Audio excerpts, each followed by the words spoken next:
যখন বৃষ্টি হয় যে যেখানে কাজ করে তার সেটা প্রোটেকশনের দায়িত্ব থাকে। যারা ইট পোড়ানোর কাজ করে তারা সবাই ক্লিনের যে ইয়েটা ওইটা ঢাকার কাজে ব্যস্ত হয়ে যায়। ক্লিনটা হচ্ছে আমাদের যে চুল্লিটা বা আমাদের যেটার ভিতরে যে জায়গার ভিতরে ইটটা পোড়ানো হয়, এটা হচ্ছে একটা ভাটার হার্ড বলা যায়। এটা সবথেকে গুরুত্বপূর্ণ আমাদের জন্য। আগে এটা এবং যে পটে যে কাঁচামালটা থাকে এটা প্রোটেক্ট করতে হয়, এই দুইটা জিনিসই প্রোটেক্ট করতে হয়। অসময়ের বৃষ্টিটাই আমাদের সব থেকে বেশি ক্ষতি হয়। আমাদের তো মেন কাজ তো কাদামাটির কাজ, তো এখানে তো কাদা দিয়ে ইট বানানো হয়। ইটে যখন পানি লাগে তখন তো সেটা গলে যায়, সেটা তো আর ব্যবহার করা যায় না, সেটা আবার ফেলে দিতে হয়। এবং এখানে একটা ইট বানাইতে আমাদের প্রায় 1.5 টাকা খরচ হয় শুধু লেবার কস্টিং। অন্যান্য সবকিছু বাদে লেবার কস্টিং প্রায় 1 টাকা 50 পয়সা মতো খরচ হয়। কম বেশি আছে, কিছু কম সামান্য কম হয়, বেশি হয়। আবার ওইটা বানায় আবার ওইটা ফেলা লাগে, ওইখান থেকে আবার নিয়ে ফেলে দিলে ফেলতেও বানাইতে খরচ, ফেলতে খরচ, নতুন করে আবার তৈরি করতে হয়। আসলে পানি লাগলে তো কাদা গলে যায়, তো এখানে তো আর সেটা ব্যবহার করার উপযোগী থাকে না অধিকাংশ। কিন্তু সামান্য যদি ঝিরঝিরে বৃষ্টি হয়, হালকা বৃষ্টি হয়, এতে কোনো সমস্যা হয় না। বৃষ্টি নামলে আগুনটা আমরা বন্ধ করে রাখি। বন্ধ করে রাখলে পারে যে আপনার যে কালেক্টর আছে এটা দিয়ে হাওয়াটা টানে মেশিন এর কাছ থেকে মেশিনটা বন্ধ করে দিয়ে যেন আগুনটা কোথাও না যায়, আগুনটা ওখানে স্থির থাকে। তো এই বৃষ্টি বন্ধ হলে সঙ্গে সঙ্গে আগুনটা আবার চালু করে দিয়ে যেন আগুনের কোনো সমস্যা না হয়। এখানে অনেকগুলা ইট থাকে, তো একটা চেম্বার ভাঙলে 10,000 প্লাস ইট থাকে, এগুলো নষ্ট হয়। ভেঙে যাওয়ার পরে আমরা নিজেরা জোড়া দিই, তারপরে লোড মিস্ত্রিরা আছে ওনারাও জোড়া দিয়ে দেয়, আবার ওই নষ্ট ইটগুলা বের করে দিয়ে আবার ভালো ইট দিয়ে আবার চেঞ্জ করে দিয়ে যেমন লোড তেমন আর করে দিই। আমরা সবসময় এটা নিয়ে বৃষ্টি আসলে এটা নিয়ে সবসময় প্রস্তুতি থাকি। আর তারপরেও আমাদের যে মালিক আছে তারা বলে দেয় যে এই টাইমে বৃষ্টি হতে পারে, তোমরা প্রস্তুত থাকো, আমরা সেভাবে প্রস্তুত থাকি। রেনকোটটা আছে, বৃষ্টির মধ্যে যখন দেখছি কি যে কারোর ভিজে ঠান্ডা সর্দি লাগতে পারে, শরীর খারাপ হতে পারে, এর জন্য রেনকোটটা পরে কাজ করলে বৃষ্টির মধ্যে অনেক সময় করা লাগে, সুবিধা অসুবিধা বুঝে।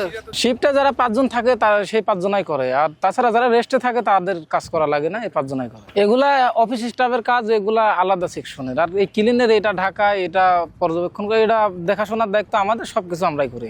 অন্যান্য সেকশনে যারা ইট কাটে, এই ইট কাটা যারা পটের লোক আছে ওনারা ওই নিচে যে ইটগুলা থাকে ওইগুলা ঢাকে। তারপরে ইট যেগুলা চাপটা দেওয়া আছে, বড় বড় খামাল দেওয়া আছে কাঁচা ইটের, ওইগুলা ম্যানেজারেরা ঢাকে। তারপরে এখানে আমরা দেখি চিপনি দিয়ে পানি ঢোকে, ওটাই সমস্যা হয় না। নিচে চিপনির নিচে আপনার অনেকটা গর্ত আছে, ওই জায়গায় পানিটা স্টক থাকে। যখন পানিটা বেশি হয়ে যায় আবার মোটর দিয়ে আমরা সেকে বাইরে করে ফেলে দিই। ওখানে আপনার মোটর থাকে, মাঝে মধ্যে আমরা হাতে বালতি দিয়ে সেকে বাইরে ফেলে দিই। বৃষ্টির টাইমটা খুবই অ্যাক্টিভ থাকা লাগে।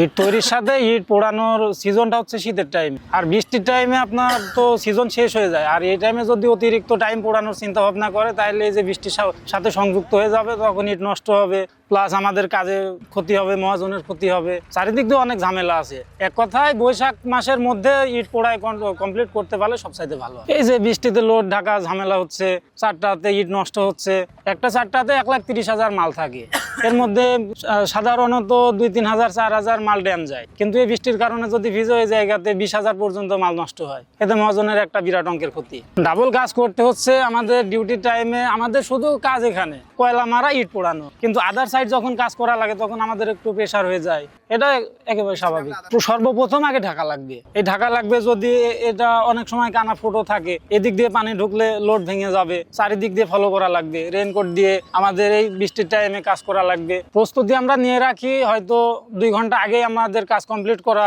আমরা সেই চিন্তাতেই থাকি।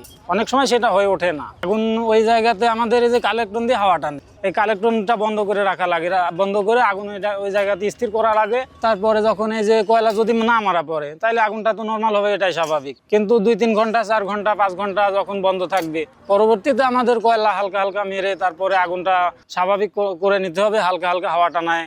চলতির সকল দর্শকদের জানাই ঈদ মুবারক, ঈদ মুবারক, ঈদ মুবারক। যে যেখানেই থাকুন ভালো থাকুন, সুস্থ থাকুন, চলতির সঙ্গেই থাকুন।